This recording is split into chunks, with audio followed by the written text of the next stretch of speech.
नमस्कार, मी ऋतुजा कदम। आपण पाहत आहात एनडीटीव्ही मराठीचं विशेष बातमीपत्र महाराष्ट्रनामा। महाराष्ट्र सरकारनं सर्वसामान्यांच्या हितासाठी कोणते निर्णय घेतले, कोणत्या योजना राज्यात राबवल्या, ज्यामुळे राज्याचा चेहरा-मोहरा बदलतोय, याची माहिती आम्ही तुम्हाला या बातमीपत्रात देणार आहोत। सुरुवात करूयात सविस्तर बातम्यांना। महाराष्ट्र आणि कॅनडा यांच्यातील द्विपक्षीय संबंध अधिक दृढ करण्यासाठी आयोजित स्वागत कार्यक्रमात मुख्यमंत्री देवेंद्र फडणवीस यांनी कॅनडियन आणि शैक्षणिक संस्थांना महाराष्ट्रात गुंतवणुकीचं जाहीर आवाहन केलं। नवी मुंबई इथे उभारण्यात येत असलेल्या आंतरराष्ट्रीय एज्युसिटीमध्ये जागतिक दर्जाच्या पायाभूत सुविधा उपलब्ध असून विदेशी विद्यापीठांनी आपली दालनं इथे उघडावीत अशी अपेक्षा मुख्यमंत्र्यांनी व्यक्त केली। So far as wonderful universities who are present here, to all the presidents, it is my standing invitation to you. Please come to Maharashtra.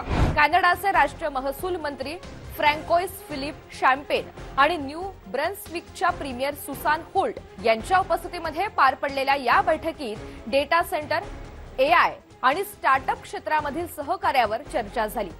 राज्याच्या प्रगतीत नवी मुंबई विमानतळ आणि एरोसिटी सारखे प्रकल्प गेम चेंजर ठरणार असल्याचंही यावेळी नमूद करण्यात आलं। कोकणच्या सागरी पर्यटनाला नवी दिशा देण्यासाठी मुंबई ते विजयदुर्ग दरम्यान रो पॅक्स फेरी सेवेचा शुभारंभ करण्यात आला। या जलद आणि अत्याधुनिक सागरी सुविधेमुळे मुंबई ते विजयदुर्ग हे अंतर आता अवघ्या 6 ते 7 तासात पार करणं शक्य होणार आहे। मुख्यमंत्री देवेंद्र फडणवीस यांनी या प्रकल्पाचा पाठपुरावा करून प्रवाशांना आपल्या वाहनांसह प्रवास करण्याची सोय उपलब्ध करून दिली आहे। यामुळे रस्ते मार्गावरील वाहतूक कोंडीतून सुटका होण्यासोबतच दक्षिण कोकणातील पर्यटन आणि स्थानिक अर्थव्यवस्थेला मोठी चालना मिळणार आहे।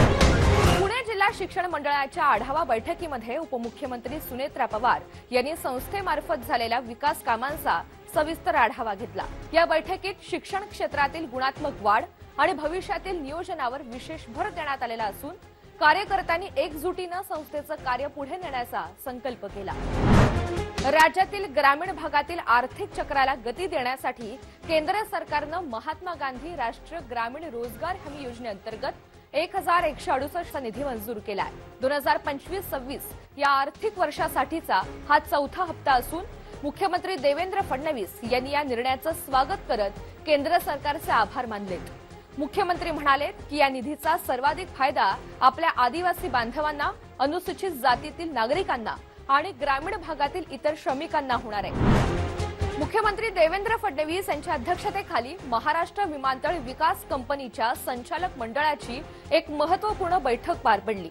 राज्यातील विमानतळ प्रकल्पांचा विस्तार आणि प्रलंबित कामांचा आढावा घेण्यासाठी आयोजित या बैठकीमध्ये महत्त्वाचे निर्णय घेण्यात आले। महाराष्ट्रामधील हवाई वाहतूक पायाभूत सुविधा अधिक सक्षम करण्यासाठी आणि प्रादेशिक कनेक्टिव्हिटी वाढवण्यासाठी ही बैठक दिशादर्शक ठरणार आहे।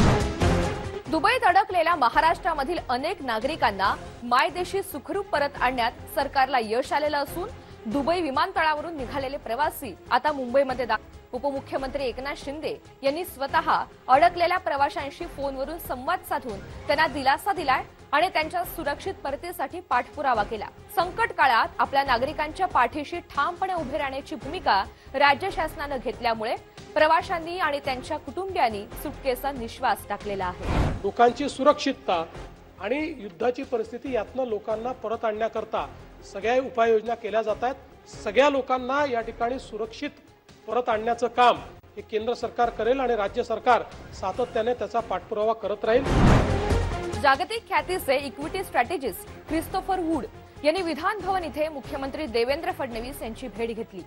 पंतप्रधान नरेंद्र मोदी यांच्या नेतृत्वाखाली भारताची झालेली प्रगती आणि महाराष्ट्रामधील गुंतवणुकीच्या संधी यावर यावेळी सकारात्मक चर्चा करण्यात आली। जागतिक अर्थव्यवस्थेतील बदल आणि महाराष्ट्रामधील गुंतवणुकीसाठी पूरक असलेलं वातावरण यावर वूड यांनी समाधान व्यक्त केलंय।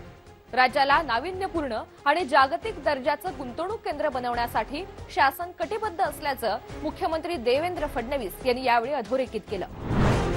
तर या होत्या या आठवड्याच्या महत्त्वाच्या बातम्या। पुन्हा भेटूयात पुढच्या आठवड्यात। नमस्कार।